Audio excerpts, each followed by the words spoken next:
This is your call to action. Get prepared, America. Economy, survival, energy, disasters. This is USAPrepares.com.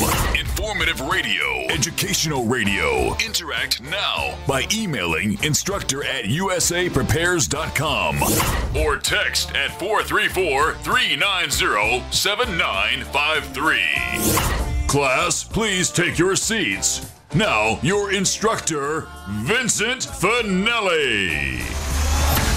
Watch the greenbacks tumble. Everyone all set? Cocked? Locked? Here we go. Your dial set correctly to USAPrepares.com. We're broadcasting 2 hours daily from high atop the Missouri Ozark Mountains. Studio A. Tom is engineering the broadcast in Minnesota, and there's a link to your instructors on the website, USAPrepares.com. So if you need to refresh your memory or revisit something that you've heard on the broadcast or share with friends and family, just click on USAPrepares.com. You can click on Listen to Vincent at GCN, and you'll be able to download or listen live. You can listen on your phone. You can listen on the internet, and you can listen on AM, FM radio stations throughout the country. So meet up Monday, Ziggy's, 5:30, Springfield, Missouri. Sam Bushman's going to be on stage. He's going to be doing a live teleseminar. We're going to talk about the media, how it works from the inside, and questions and answers. And if you'd like to know how to get through the call screener, he's going to teach you how to do that. He's going to teach you how to get right through the call screener and get live on the air, the best way that he knows how to do it. He's been doing it for 20 years. So, astonishing information from my dear and trusted friend and veteran broadcaster, Sam Bushman. That's Monday at Ziggy's, 5:30. Now, last Monday, there were three of us on stage. Pastor Aaron Brummitt, he was on stage, and he told us a little bit about his story. Then Dr. Judy Wood and I were all on stage. And that's where I got a chance to meet Pastor Aaron Brummitt for the first time in person. We've talked on the phone several times prior to that. Now, Aaron is a pastor. He's a street preacher. He's a U.S. Army veteran of 8 years, a combat engineer. And he's been arrested. And he's facing jail time for doing two things: disturbing the peace and obstruction of justice.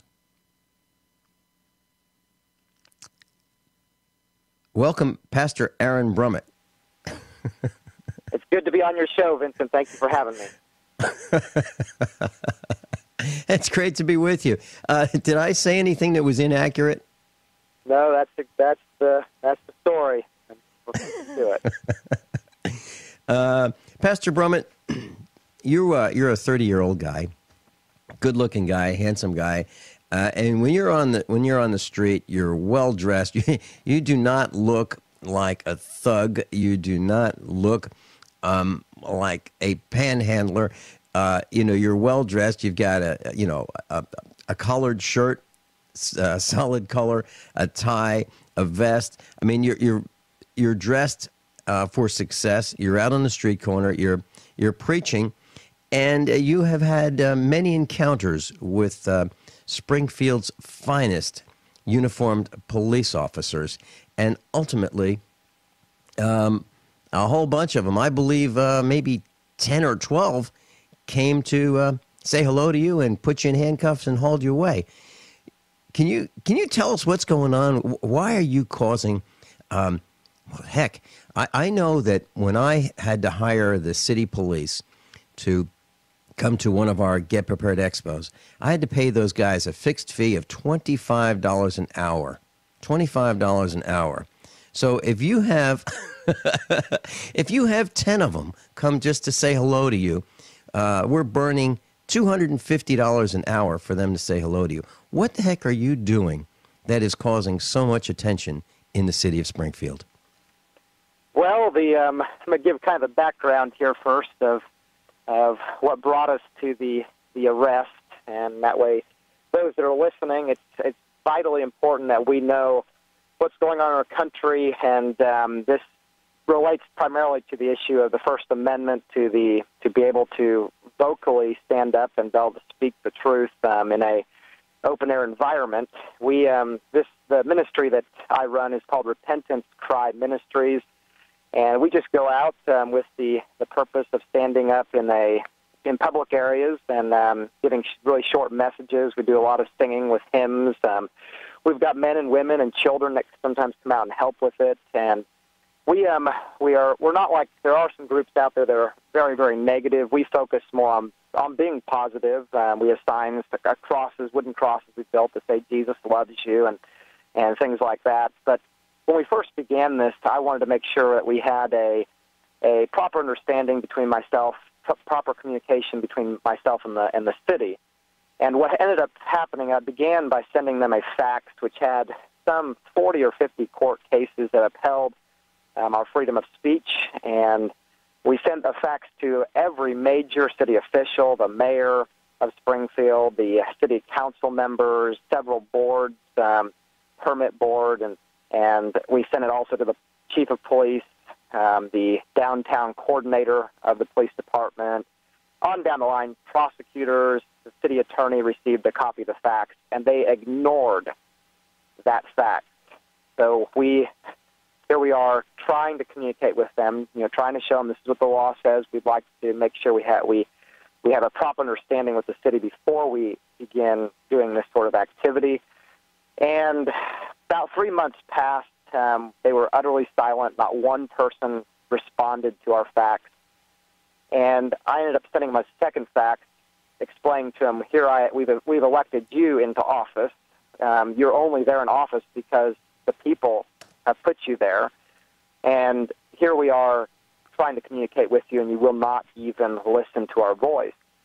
And so I included the previous letter. Within an hour, that letter did the job. We had a call. I received a call from the city attorney, Dan Whitmer, and he said, absolutely, First Amendment allows you to do this kind of activity, and we want you to be able to do it, so we're going to put you in contact with the permit office, Chris Straw in the permit office, and we're going to make sure that you're able to exercise your First Amendment right. And so I sit down with the gentleman in the permit office, and he says, this is okay.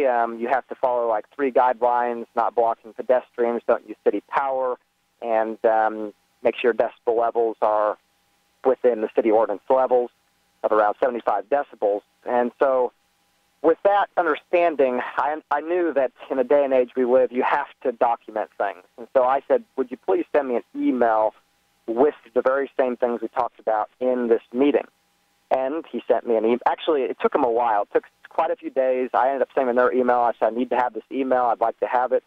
Finally, I ended up with an email with the what the city had told me, and I carried that with me everywhere I went when I was open air speaking, simply because I knew that was legal and that I would be able to use that to prevent oppression. It's amazing. The first Friday that we attempted this, to go out and sing and do some public speaking, we were immediately stopped by the police. Here I am with the permission from the city, police stopping me, stopped for about 20 minutes, pulled me down from where I was speaking, and actually were going to write me a ticket. He had a ticket out, ready to write. I told him, would you call the city? You need to correspond with them because I have permission by email to do what we're doing. After about 20 minutes total of us being halted from our activities, finally he let us continue. And it was from there that we proceeded for the next about 4 to 5 months to go out every Friday night to speak open air in a public area, business district. And it wasn't until December that there was last year, there was a change in the chain of command of the city structure. The mayor, during that time frame, resigned, which is very fishy in my eyes. And then a mayor we never voted for comes into power. And at that time, there was some changing going on also in the police department, so that the person who was overseeing the downtown district, the individual changed. And through all of this, they ended up not honoring their word. That's all we've wanted from the beginning, is just honor your word. Don't give us your word and then violate your word. And in December, they started ticketing us, which is when we contacted Alliance Defense Fund and got us in contact with D. Wampler, who's representing the case. And so fascinating. There, I'd like to go ahead. From there, this is kind of the background so people understand that we have tried our very best to. We're very courteous people. We're not out to create problems. We really want to have good communication channels with the city, but they have from the very beginning violated that sort of communication by not responding to faxes, by not sending emails in a timely manner, and by then violating that word. The very first attempt, after we have permission, violating that by having police officers threaten to give us a ticket. And so from December on, we then come up more towards the present. We just continue to get tickets, violation of their word over and over again. We realized that it was getting very serious, and we knew that it was in the summer, in July, that it really started heading the wrong direction, and the city obviously instigating all of this. Instead of working with us, they chose to just violate their word continually. What happened in July, June and July, is when they began. They actually, one particular evening, we'd come out. I started taking a video camera with a decibel counter to see what levels all the concerts were at and all the other loud noise downtown. And we found video documented 4 concerts that were at over 105 decibels, which is above not only the city ordinance for their permit, but the city started creating permits that were against their own ordinance, saying they could have 100 decibels of volume. There's no ordinance that allows that, but they started writing permits with that kind of volume. And then these concerts, 4 of them, back-to-back, different days, were at over 105 decibels. And so okay. This is where... Pastor, hold that thought. Hold that thought. We're going into a break, and we've got about a half a second delay between you and me. So we're going to have to take that into consideration. Pastor Aaron Brummitt, Springfield, Missouri. I'm Vin Finelli. This is USAPrepares.com. Pastor Brummitt was arrested. He's facing jail time.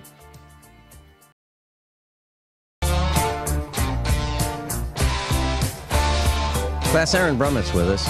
Pastor Aaron Brummitt. And we're talking about his arrest. And one of the things that he was arrested for was violating the city ordinance, disturbing the peace.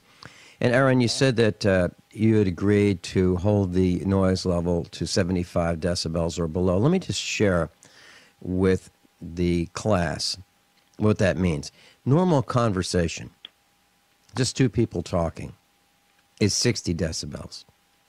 75 was the ceiling that you were allowed to reach. 85 decibels is average traffic. A rock concert is 110 decibels. The concert going on in Springfield that you measured was 105 decibels. And a loud, very, very loud macaw parrot, as Tom was telling me during the broadcast break, is 120 decibels. I mean, a jackhammer is about 110 decibels. So what we're talking, let's see, a jackhammer, about 120. Chainsaw is 100 decibels. So, and a jet airplane, about 130. So you were way, way, way, way below all of that. And my understanding, Pastor Brummitt, is that when the police came, they literally stole your equipment. They took your decibel meter. They took your battery-powered PA system. And what else did they take? They the first situation, which would have been in the summer, they took a Bible, a bunch of some literature that we had in a box. They took our decibel counter, so we could no longer count our decibels, and they took the They took over $500 worth of our church possessions without a warrant on that particular situation. Mm-hmm. Okay, so do they still have that equipment? They do, and they were supposed to have returned it after that situation, and they have not returned any of the things they've taken. Have you checked the local pawn shops to see if they've sold it? Yeah. No, we have not. Well, I'll tell you what. As this broadcast continues, I'd like you to, if you do, have some of the telephone numbers that maybe a little bit later as we get toward the close of the broadcast. Share with us some of the phone numbers, and maybe we can call the people involved and tell them that we've had it. We've absolutely had it. We don't like it, and we want your property returned, and we want the charges dropped and the case dismissed, because you're actually facing jail time for disturbing the peace and obstruction, right? That's correct. And over $1,000 in fines, many thousands of dollars if you count now it's some 13 or 14 tickets that we have been written. 13 tickets, and are they all for, what are they for? All of them are for, except for the last event, all of them have been for just peace disturbance, for exercising our First Amendment rights. And the last ticket that we've received was obstruction of justice, which is baloney. All they've done is they have written a obstruction of justice for us simply holding on to our possessions while they were stealing them. And so we stopped the police from trying to steal our possessions, and we get taken off to jail. It doesn't sound like obstruction of justice. It sounds like resisting theft. That's exactly right. You know, Aaron, when you came to the meetup, I'd like to share this with our radio class. When you came to the meetup, people came, after you spoke for maybe 15 or 20 minutes, people came up to me privately and they said, "Where's his church? He's our guy. We need to go to his church," because they were so impressed with the fact that your church is not a 501c3 government-regulated, locked-down church. That you have resisted all that, and you're going to say whatever you want to say, and you're not willing to sign that contract with the government. And they were very, very impressed with how articulate you are and your background as a U.S. Army veteran, a combat engineer, and you're a peace-loving guy, and yet you've gotten thousands of dollars worth of tickets. Your church's property has been stolen, and you are a staunch defender of the right of free speech, the amendments, the Constitution. We'll be right back.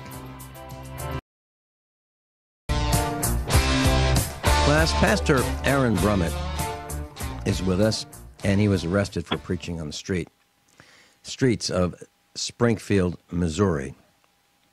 And it's outrageous. He was arrested October 4th. Aaron, would you tell us a little bit about what that arrest was like? Absolutely. On October 4th, we had gone out, as we had done for many, many months, on a Friday night to the Park Central Square area of Springfield, and we had a group of people that wanted to come out and help us with it.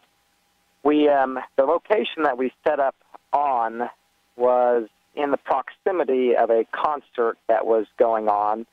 But we set up in a location the police had previously given us permission to be at 2 weeks prior at another particular concert. And so we set up at the location, began doing some singing and some open-air speaking. As soon as I began speaking, an officer named Sergeant Ringgold came up to me and asked us to move. He asked us to move to the location that we'd been at previously when $500 of our church possessions were stolen, robbed by the police. And so I told him I said, I'm sorry, we would rather not move to that location. This location we've been given permission previously to be at. If there's an ordinance in the city that says I cannot be on this public sidewalk, we will happily move. If you can find an ordinance. And I asked him to go make some calls, come back and see me, and if he could find an ordinance. I knew he wouldn't be able to, but if he could, we would have happily moved, even though it still would have been a violation of the First Amendment. He left. I continued to speak for a short time, and he came back without any ordinance and actually did not even approach me personally. He just walked straight over to our church possession. And I realized what was going to take place, and I realized that we couldn't do anything because they have the guns, they have the handcuffs, and they feel they can oppress people with that authority that's been given to them. And so I actually walked over and sat down on the possession, realizing they were getting ready to take them. And I was actually hoping, we'd had a plan previously that if that sort of thing happened, there was a gentleman in our group that was going to just, while I talked to the police, he was just going to take our small little 12 by 12 inch battery amplifier and walk away with it. But as soon as I sat down on it, this officer, in a very oppressive way, I could tell that he didn't like the fact that we were challenging their unlawful acts, and so they pulled me back. Several officers put me in handcuffs for simply touching my own possession. Never touched an officer. There was never a fight, never any violence. So I'm in handcuffs. Another pastor who is actually, he pastors a church just outside of Springfield and Seymour, Anthony Mays. He's a very soft-spoken gentleman. You never see him raise his voice, but he realized how unjust this was, and he walked over very, very slowly, put his hand on our possessions, and looked the officer in the eye, Sergeant Ringgold, and said, "This is unjust. You know this is unjust." So they pull him back to put another pastor in handcuffs for just talking to a police officer. I'm in handcuffs now. Another pastor's in handcuffs, and we realize there's nothing you can do. You're at the power and the control of the police officer, whether they want to keep the law or violate it. They have the handcuffs. It was very uncomfortable. I'd never been put in the kind of handcuffs they put me in, and they twisted my one hand sideways, my other hand the other way, and the handcuffs didn't have a chain running between them, so you were trapped in the position they put you in, and so my arm was all tweaked sideways. I'm sitting there calling out to a young Christian girl in the church who, her name is Erica Parker. She realized how unjust this was, and she wasn't going to let us go to jail alone. And so, bless her heart, she, sweetest girl in the world, she just grabs hold of the equipment and with a vice grip and will not allow them to take the church possessions.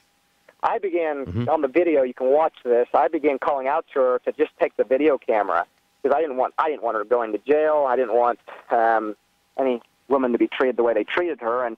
And so she just kept holding on to it. The officer, Sergeant Ringgold, almost breaks her fingers, ripping them off our own possession, stuff that belongs to us, that we paid our money for.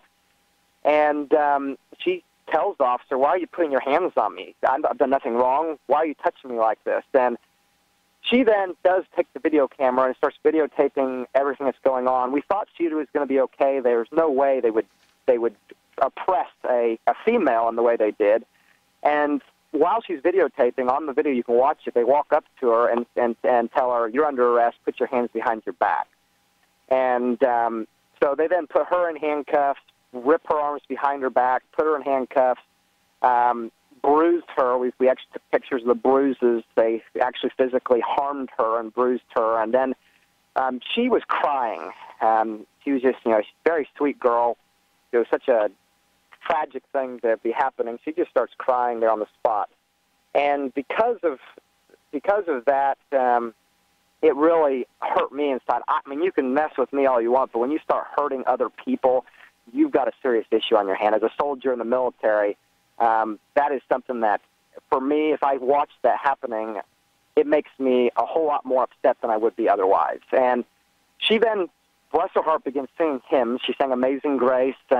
She stops crying and just realizes, well, I better rejoice. I mean, you're counted worthy to suffer with Christ. And so she begins singing, and at that point, I realized we had a huge audience around us, now about 100 to 200 people wrapped around us in a circle, just civilians, 12 police officers, pulled out to arrest two pastors and a sweet Christian lady, obviously the taxpayer money that wasted taxpayer money to oppress Christians.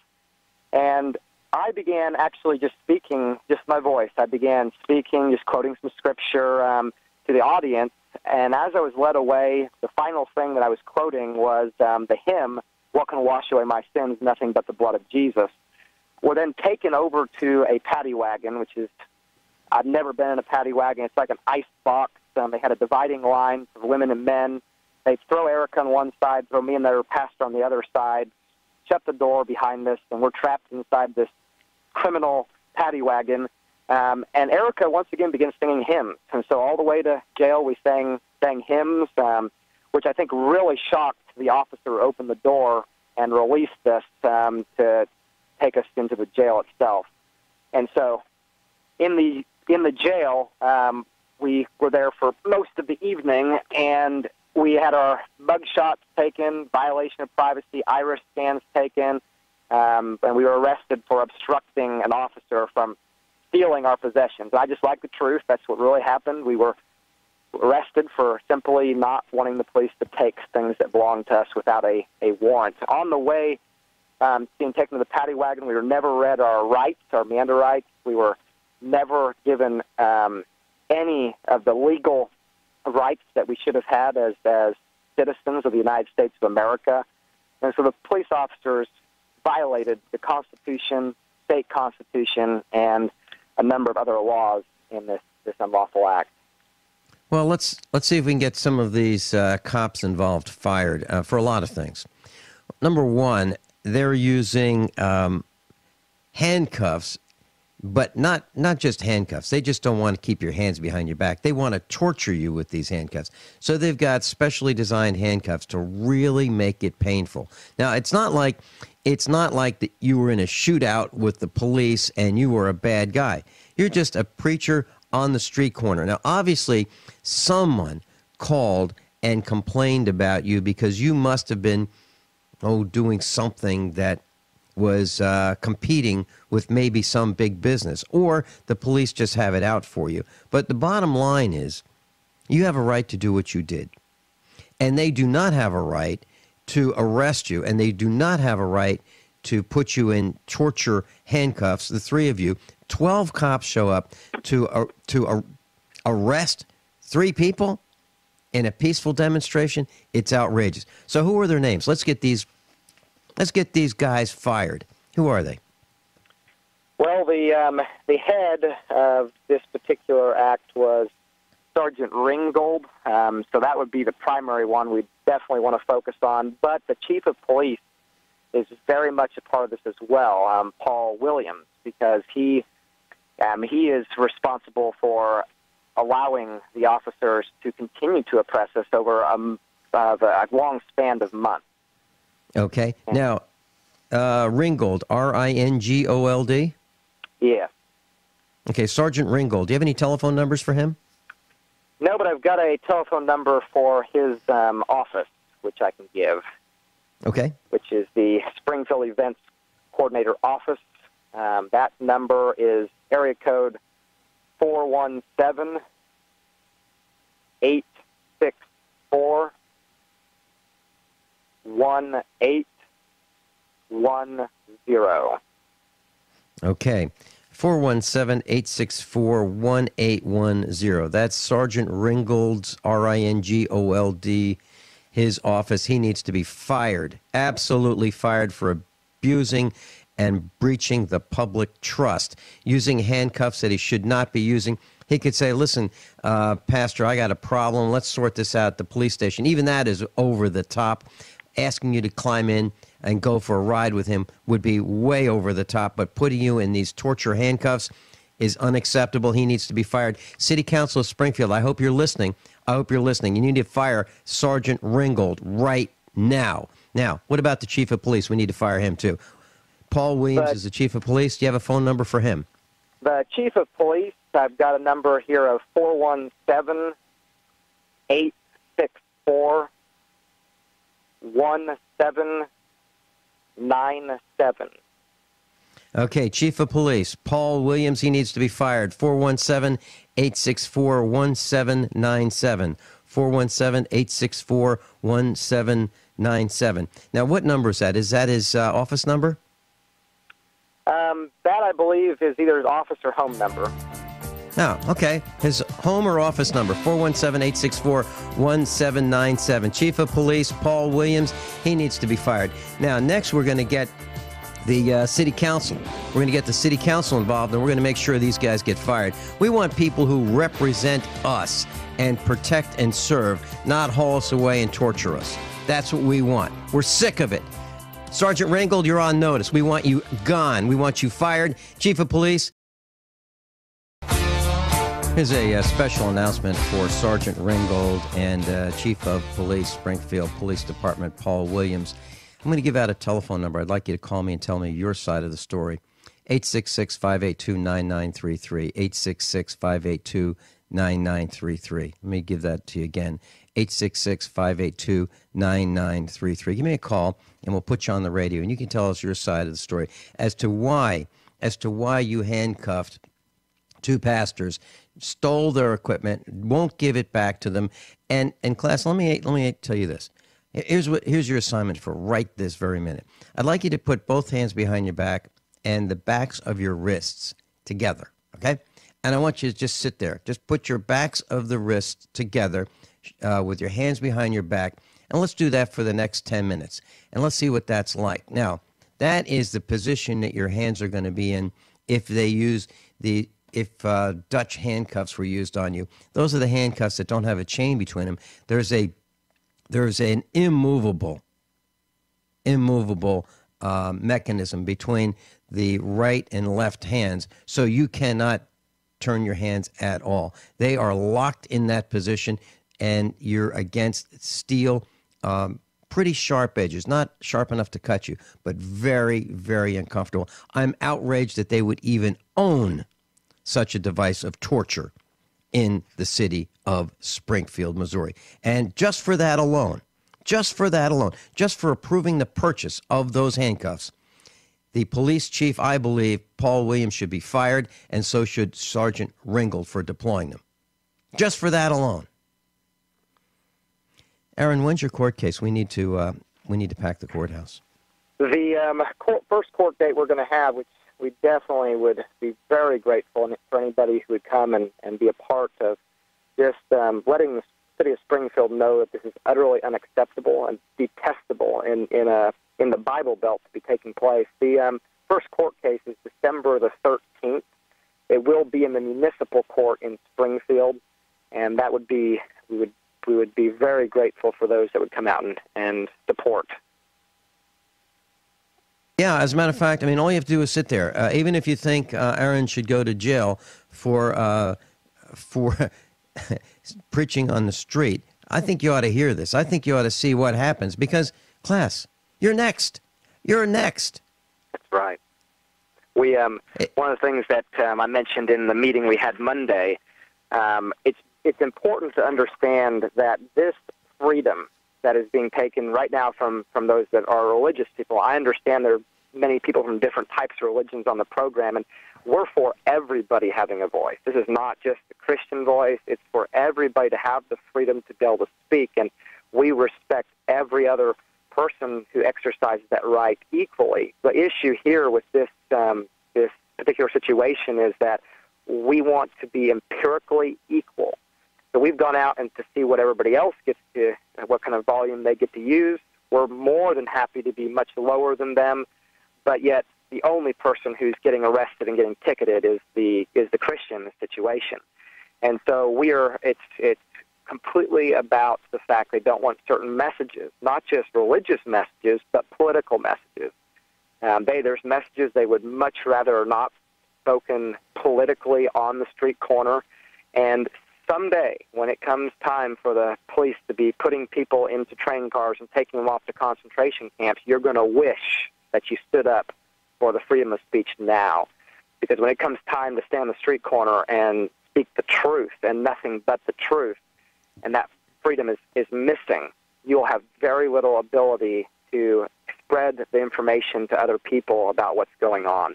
And so we're really here to guard the freedoms of all people. We stand with the founding fathers. John Adams, I love what he said. He said, the jaws of power are always open to devour, and her arm is always stretched out, if possible, to destroy the freedom of thinking, speaking, and writing. There's people that do not want us out there speaking the truth. George Washington said, if the freedom of speech is taken away, then dumb and silent we may be led like sheep to slaughter. Class, if you'd like to contact Pastor Aaron Brummitt, there's a link on page 1 on the website, column 4 on the bottom. It says, Pastor Aaron Brummitt, street preacher, Springfield, Missouri. Wow. Wow. Let's pack the courthouse and let's show them that we are not going to yield our freedom of speech in the United States of America. Springfield, Missouri, December 13th, Municipal Courthouse. Be there. I'll keep announcing it. Pastor Brummitt, thank you so much for being with us. I'm Vin Finelli. Please stay tuned for hour number 2 of USAPrepares.com. This is your call to action. Get prepared, America. Economy, survival, energy, disasters. This is USAPrepares.com. Informative radio, educational radio. Interact now by emailing instructor@USAPrepares.com or text at 434-390-7953. Class, please take your seats. Now, your instructor, Vincent Finelli.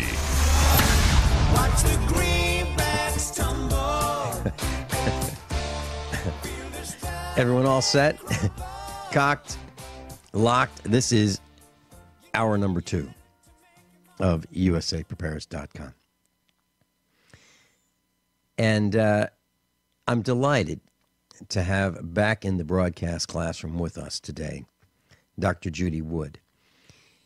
Dr. Judy Wood has done 2 broadcasts with us. We talked about where did the towers go.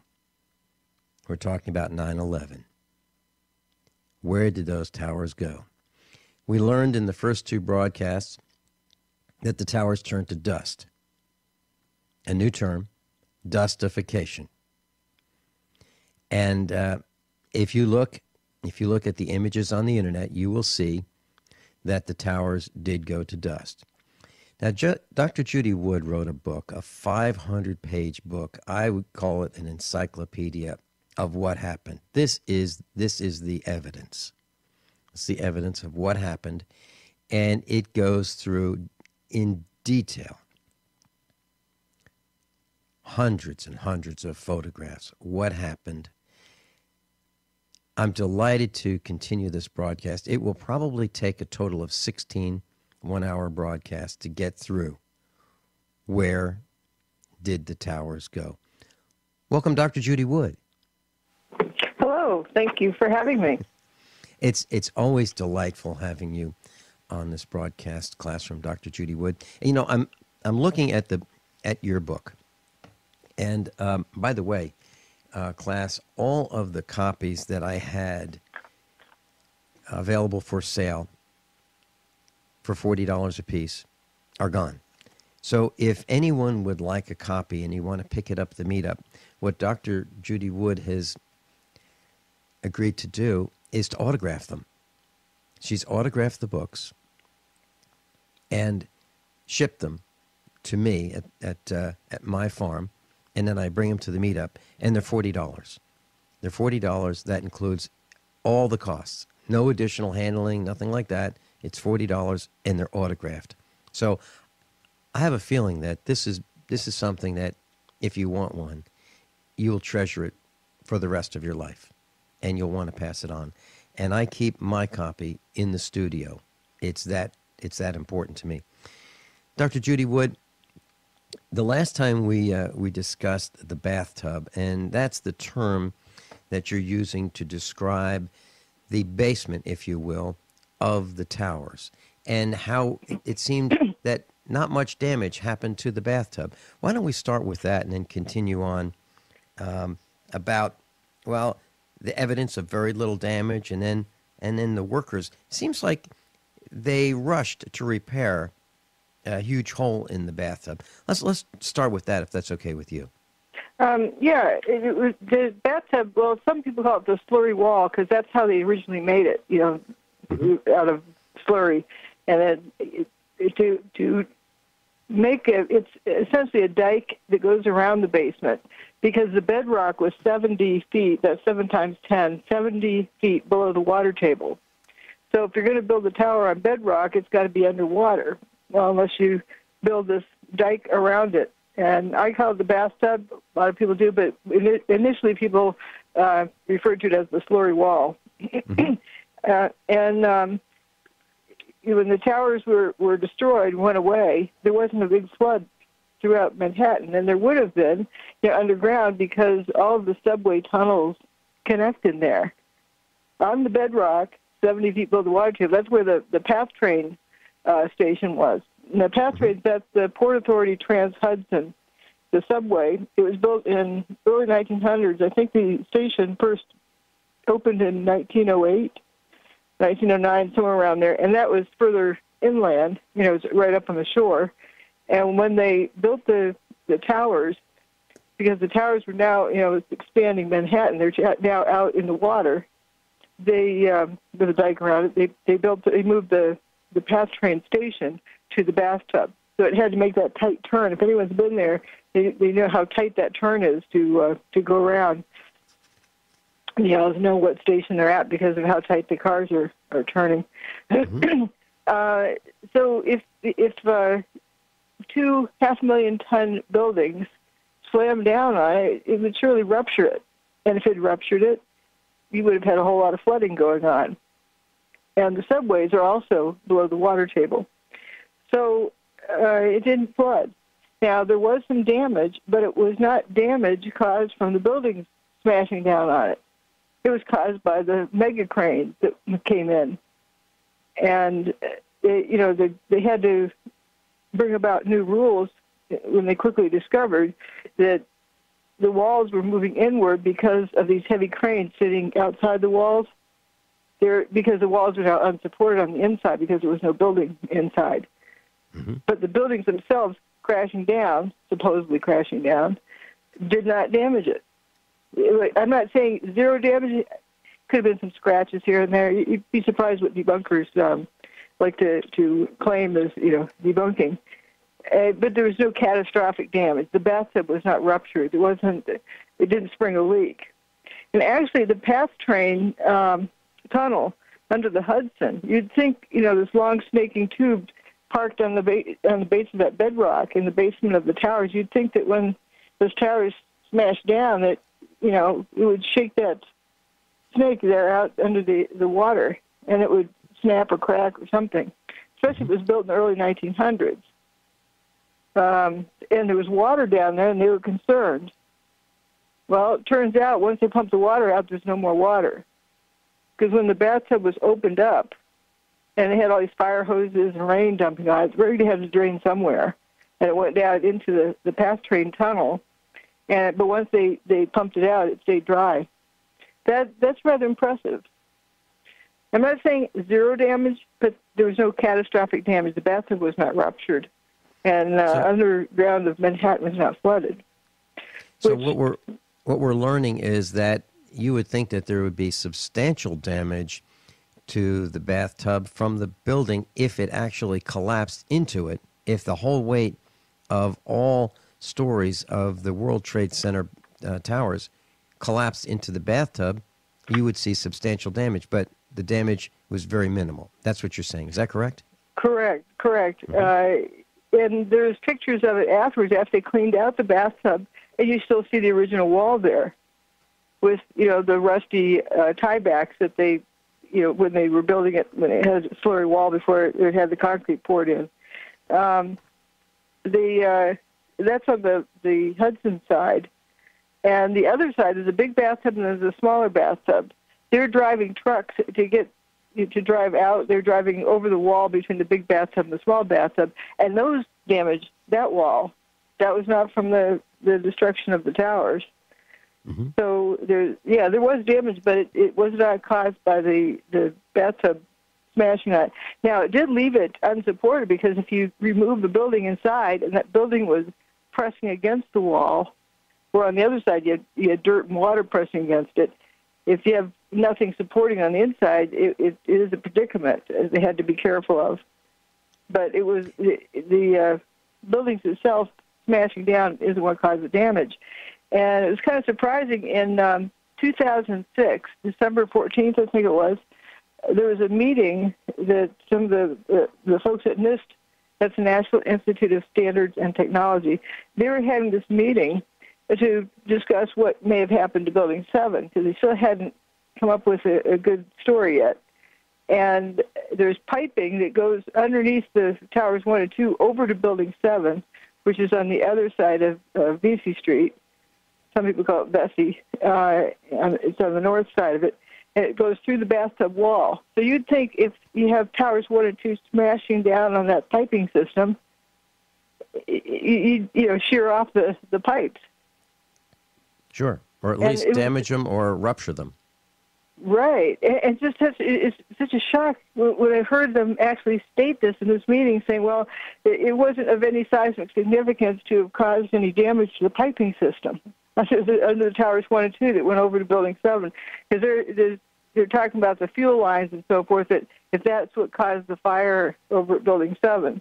But they ruled out the, quote, collapse of 1 and 2 as having damaged the piping system. It's not seismically significant to cause any damage. Absolutely amazing. There's something wrong with that.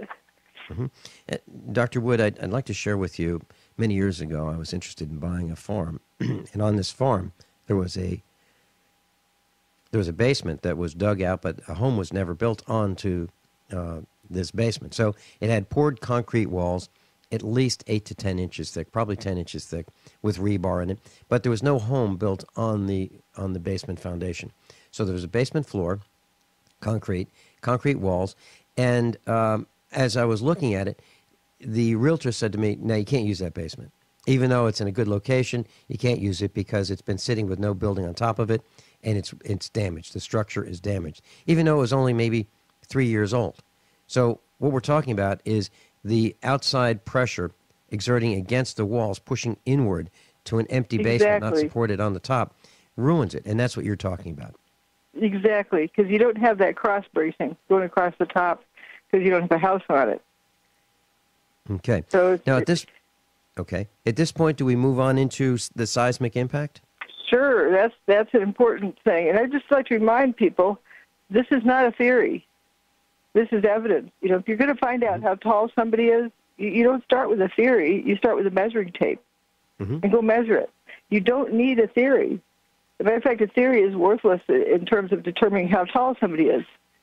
Now, if you're going to talk about the Big Bang theory or theory of evolution, things that you cannot go back in time to go measure, or you have a working case scenario, which is the best you can come up with, but you can't go measure it. Well, we can go measure these things, what happened on 9/11. We have evidence that we can make conclusions of. We can't find out every single detail, but we find plenty enough to make a conclusion. And another thing I'd like to stress is know what it is that you know, and know that everything else you don't know. Dr. Judy Wood's with us. I'm Vincent Finelli. This is USAPrepares.com. Class, if you want to go to page 1 of the website, USAPrepares.com. Page 1, top of the page, Where Did the Towers Go? By senior USAPrepares.com instructor Judy Wood. And you can click on that. It'll take you right to our website. Class, we're talking with Dr. Judy Wood, and she's written the encyclopedia, as I refer to it, Where Did the Towers Go? And absolutely brilliant publication. If you're really interested in what really happened and how big the misrepresentation can be of one of the biggest events that's ever happened in this country, Where Did the Towers Go? And you can go to USAPrepares.com, page 1. You can click on the post about Dr. Judy Wood. You can click on that. It'll take you to her website. And if you'd like, you can order the book. Or if you'd like, you can email me that you'd like one. I'll have it shipped to me, and I'll bring it to the meetup, and you can get an autographed copy that way. It's $40. Dr. Judy Wood, we're talking about the seismic impact. Let's continue with that. Sure. As part of that seismic impact, you would expect the windows in the buildings adjacent to the towers to be cracked. If you have an earthquake, the ground shakes, the buildings around kind of shake like a parallelogram or get bounced up and down, and that puts a lot of stress on the windows.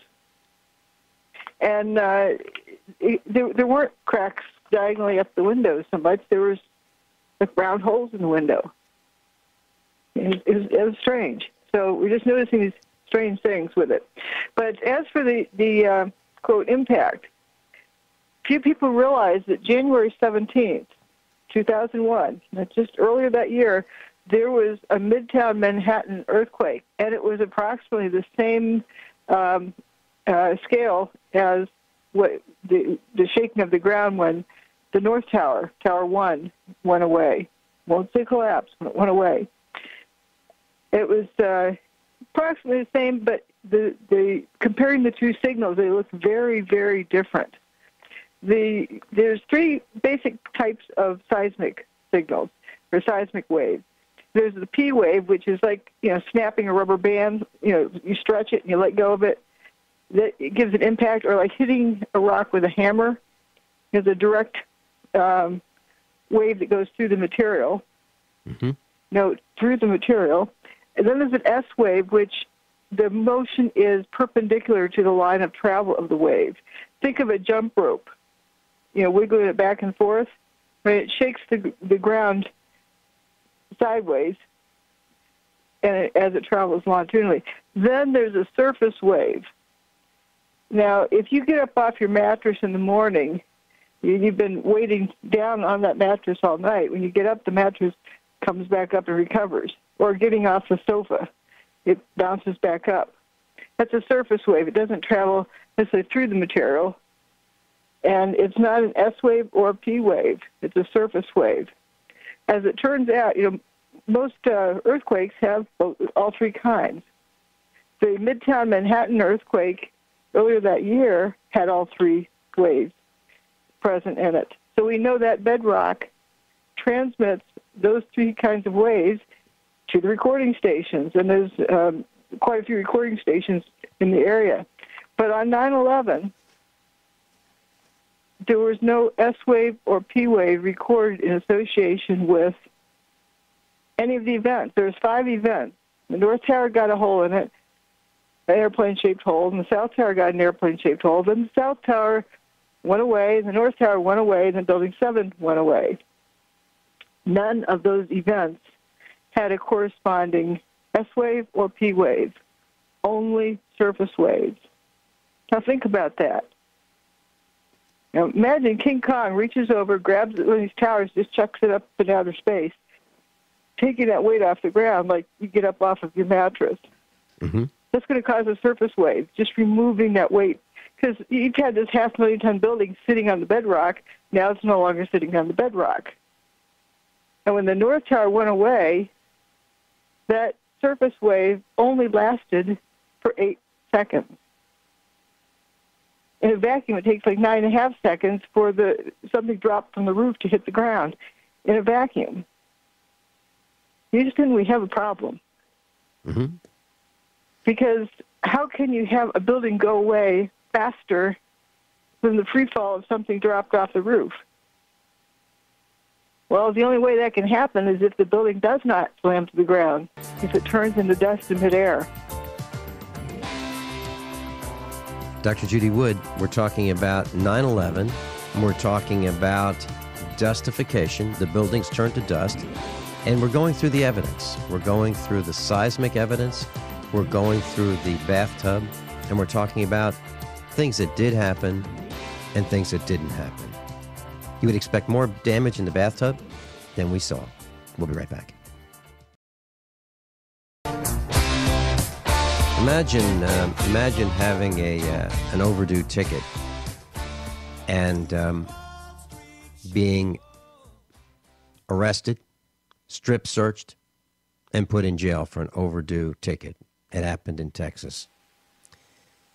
Unbelievable. Richland Hills Police put a woman in jail and strip searched her for an overdue ticket. It's out of control. Absolutely out of control. So if you heard my anger in the previous hour about Pastor Aaron Brummitt being arrested and put in torture handcuffs, that's where that anger comes from. We are being abused, class. Absolutely. All over the country. Dr. Judy Wood's with us, and we're talking about 9/11. Where did the towers go? And Dr. Wood, you talk about the Kingdome, Kingdome, in Seattle, Washington. That's a structure 660 feet in diameter, and it was demolished in March of 2000. And you compare in your book that demolition, the seismic event relating to that demolition, to the World Trade Center towers, which were 4 times heavier. Oh, not 4 times. The towers were 30 times the potential energy. They're, because it's whatever height that weight is centered at. Mm-hmm. So if you put it at the center of the building, drop that weight, boom, down to the ground. The higher you hold it up and drop it, the bigger the thud is going to hit with the ground with. Yeah, I'm with you there. I'm just looking at the weight, 130,000 tons versus 500,000. Oh, okay. Yeah, it's not so much the weight that counts, because you can put it in pancake, flatness right against the ground, and it's not going to be doing much. But it's the height of it that really counts. Yeah, and the Kingdome was like this ring of concrete that's really big, but it wasn't that tall. I think, 230 feet tall, something like that. This is from memory. But for comparison of how long it takes to drop a bowling ball off the roof of the towers, about 9.5 seconds, and how long it takes to drop a bowling ball off the roof of the Seattle Kingdome. And that's just under 4 seconds, like 3.9 something. So you would expect, if, they were similar, that the ground would shake for less time on the Kingdome, right? No, it doesn't happen that way. The ground shakes for 2 or 3 times longer for the main part of the shaking. And then it goes on for almost a full minute. Now, something else about, the S waves and the P waves. The P wave's the first one to arrive, the primary wave, and it's a low amplitude, high frequency. And I think we're all taught this in high school science class, that you see then this high amplitude wave come in, that's the S wave, and it arrives later because it travels more slowly through the material. And knowing the difference in the speeds with which, they travel through the rock or the earth, you can tell how far away the epicenter is from your recording station. And the Seattle Kingdome, which was above ground, when it came down, it had you can see the lag time from the P wave arrival and the S wave arrival, because it produced both S waves and P waves when it was blown up. But the towers, there's no S wave or P wave, only surface wave, which is really peculiar. If you get a hammer and hit a rock, it sort of rings like a tuning fork. By the time it gets to you can tell how long it takes to get to the seismic station. But the towers had this weight much higher up than the Seattle Kingdome. So it should make, if it's 30 times, 3 times 10, 30 times the potential energy. It's also, as you point out, heavier. So it should make at least the same impact, right? The South Tower made less of an impact, measured by the surface wave, and the North Tower the same. But the quality of the wave was very different. The Seattle Kingdome was much like the Midtown Manhattan earthquake, the S wave, P wave, and surface wave.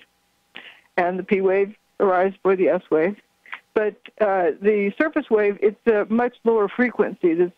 You can count, like about 9 waves, in the 8-second time period, approximately that many. It's a very low frequency wave, and that's just from the weight being lifted off the ground. So what's the difference here? Also, there was a gas storage facility on the New Jersey side, right across the Hudson from where the towers were located. Mm-hmm. And somebody went, oops, made a mistake. I don't know if they're smoking a cigarette, and they overfilled the thing, and it caught on fire and exploded. That was a 3.0 on the Richter scale, which is greater than the towers or the King Dome. It also made an S wave and a P wave. So it's not that something blows up above ground that keeps it from making S wave or P wave, because here we have controlled demolitions that make S waves and P waves, or an explosion above ground. So that wouldn't explain why the towers didn't make an S wave or P wave. Also, the impacts, or whatever it was, when the building got the airplane-shaped hole, the North Tower got an airplane-shaped hole, and the South Tower got an airplane-shaped hole, those didn't make an S wave or P wave either. Only surface waves. And it damped out, pretty quickly. But as we pointed out before, the ground only shook for 8 seconds during the time that the North Tower went away. But it takes much longer than that to drop something from the roof to have it hit the ground.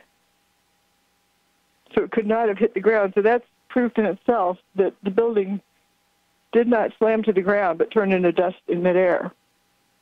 Another proof of that we saw was with the bathtub being still intact. So it was still keeping out the Hudson River. It wasn't, catastrophically damaged. And it would have been if you had 2 500,000-ton buildings slamming to the ground. So the only explanation for that you can think of is it didn't slam to the ground. It turned into dust in midair. So the seismic season, also going back to the Seattle King Dome, the ground shook for quite a while. It wasn't just, it had an S wave and a P wave and a surface wave, but also the ground shook for quite some time. There's a lot of people who think that the towers were brought down with controlled demolition because they heard an explosion. Well, hearing an explosion doesn't mean that there's a bomb. Put an egg in your microwave and you'll find out. Eggs blow up in microwaves. It doesn't mean it's a bomb in your microwave oven. And it does. So it does make a loud sound. Right, and it makes a sound. You bet. But if the towers are coming apart, think of everything that's in there. If it's turning to dust, you have air tanks, pressure tanks, you have water tanks. You have to pump water up in stages. They pump it up to a holding tank. From there, they pump it up to another holding tank, and from there to another one, because you can't pump water from the ground a quarter mile up. There's too much water head to pump. So, and also your tanks would siphon out immediately. So they pump it up into stages, and somebody I know who worked there said they usually pumped it at night. You hear water going up. But you have these pressure tanks, water tanks, because you have a lot of water in there, pressure tanks. They're pressure vessels. If you start weakening the wall of a pressure vessel, it's going to get to a point where it can't hold in the pressure anymore. It's going to explode. It's going to rupture. So it's reasonable also, wherever you have a water tank, that it'd be rupturing, and you'd have water spraying out all over. And we did see that. I don't know if that is indeed what that was, but it could very well be. It wasn't a bomb kind of explosion. Those squirts that you see coming out of the building, they don't go very far. It looks like water to me. But there's a lot of things that could be cutting loose. And there were, at ground level, firefighters, the only thing they could identify they knew was exploding was air tanks, like what the firefighters wear to breathe clean air when they're fighting fires in a smoked environment. They had extra air tanks on their fire trucks and in ambulances and so forth, and several of the guys witnessed those exploding. There's also some bullets that were in a policeman's glove compartment of his car in the parking lot, and they just started exploding. I read about that, and then I happened to have been watching a video on YouTube, and by golly, I heard them. It sounded like somebody shooting a gun. At first, that's what folks thought, but it was bullets in the glove compartment. That was in the toasted car park where those were. So we have various seismic signals that don't add up. And when you gets to Building 7, so many people say, oh, it was obviously a controlled demolition because it looked like one. Well, you look like the murderer, so let's put you on death row because, you must have done it because you look like. You need more evidence than just it looks like. It has to have a, seismic wave. And Building 7 had almost no seismic impact whatsoever. It was 6 times the potential energy of the Seattle King Dome. 6 times. But it made a 0.6 on the Richter scale, where the Seattle King Dome made a 2.3. Remember, it's logarithmic. A 0.6 is, like what a jackhammer might do. Or I'm sure you've had these times where where you've heard an empty dump truck going down the road near you and bumpity bump makes a racket, and you feel it. I used to live near a busy road. I swore I'd never live near one again because you wake up in the middle of the night, you feel the ground shaking. Sure. So if you have a 230,000-ton building, Building 7, slamming to the ground, it should be like raining dump trucks. It was essentially a non-seismic event. Folks did not hear anything. There's a video of a woman being interviewed, and the photographer has her in the view with Building 7 behind her. And in the middle of the interview, the building starts dropping. He goes, whoa, whoa, whoa, whoa, whoa. Didn't hear anything. Dr. Judy Wood, I know you've got a whole classroom scratching their head saying, wow, you're right. We'll be right back. Class, we've learned several things so far in the last 3 broadcasts. We learned that there was not a lot of heat, but there was a lot of wind when the towers went away. We learned that the feeling that you have when you're standing on the street and a dump truck goes by, you can feel the ground shake. That did not happen, according to the witnesses and according to the seismic events. That didn't happen. And we learned about round holes in windows of the nearby firehouse. And those round holes are on page 63 of Where Did the Towers Go? When you see these, what you'll see is holes like you've never seen in glass before. You've never seen glass break like this. You've never seen rounded holes, and I'm sure you've never seen a double pane window where the outer pane is smashed with rounded holes, but the inner pane is intact. It's unbelievable. Unbelievable. Dr. Judy Wood, please continue. I'd like to read a quote by Michael Ober, an EMT who was there. He said, "I don't remember the sound of the building hitting the ground. Someone told me that it was measured on the Richter scale. I don't know how true that is. If the building is hitting the ground that hard, how do I not remember the sound of it?" That's striking. Are you saying that about the towers? Absolutely. And Absolutely. You think of Building 7, that's like, 10,000 to 20,000 dump trucks, big dump trucks. And you don't hear or feel it. This videotape of somebody being interviewed. Of course, the sound pickup on the camera is working because you hear the interviewee talking, and right behind the interviewee, you see Building 7, and it starts heading to the ground. And I don't know if it's the photographer or the interviewer holding the camera suddenly says, "Whoa, whoa, whoa!" He's just shocked because this building's dropping, but you don't hear anything. That's striking.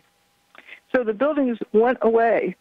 And as we'll learn, Building 7, there was just an outer shell left by that point in the day. But kind of recapping on this, I've got some pictures in the book of standing, from the very top of Towers 1 and 2, looking over down there, way down there at Building 7. And you look way down the street, there's 3 lanes of traffic between Building 7 and the post office. And after Building 7 went away, you can see that the debris didn't even fully cover the sidewalk going up to the post office. How on earth does that happen? 47-story building goes away, it doesn't completely spill across the street. It did, cover some of the streets the other direction, but not that direction. It was quite amazing. And I've been there and, looked at the side. If you're ever in Manhattan, go up to the side of the post office that was facing Building 7. You don't see huge pockmarks in it, or it doesn't look machine gun fired. Now, at one point or another, I'm sure there's a pickup truck with a pole sticking out the back that may have backed into the building, but you might have a spot here or there, but it's not like a building across the street just exploded. Because if you have bombs going off in there, you should have window glass, all sorts of stuff shooting out and hitting adjacent buildings. And that did not happen. The building just, dropped down and left this little heap, and the heap was not big enough to account for what had been there. It just was the outer facade, basically, that was left, and a bunch of dust and dirt. By the next day, you had a pile of mud there. Now, how did the building turn into mud? Then there's, so there wasn't enough of a seismic impact for any of those 3 buildings to account for the mass of the building slamming to the ground. Class, please share this broadcast with your friends and family. It's going to open a lot of eyes. And this is broadcast 103 of Where Did the Towers Go? It looks like we're going to get to broadcast 116 in order to finish this. We've had 101, 102. This was Where Did the Towers Go? 103. drjudywood.com. If you want to stop at usapreparedness.com, you can click on the link. It'll take you right to our website. Dr. Judy Wood, thank you so much. Class, above all, honesty and integrity. What happens next?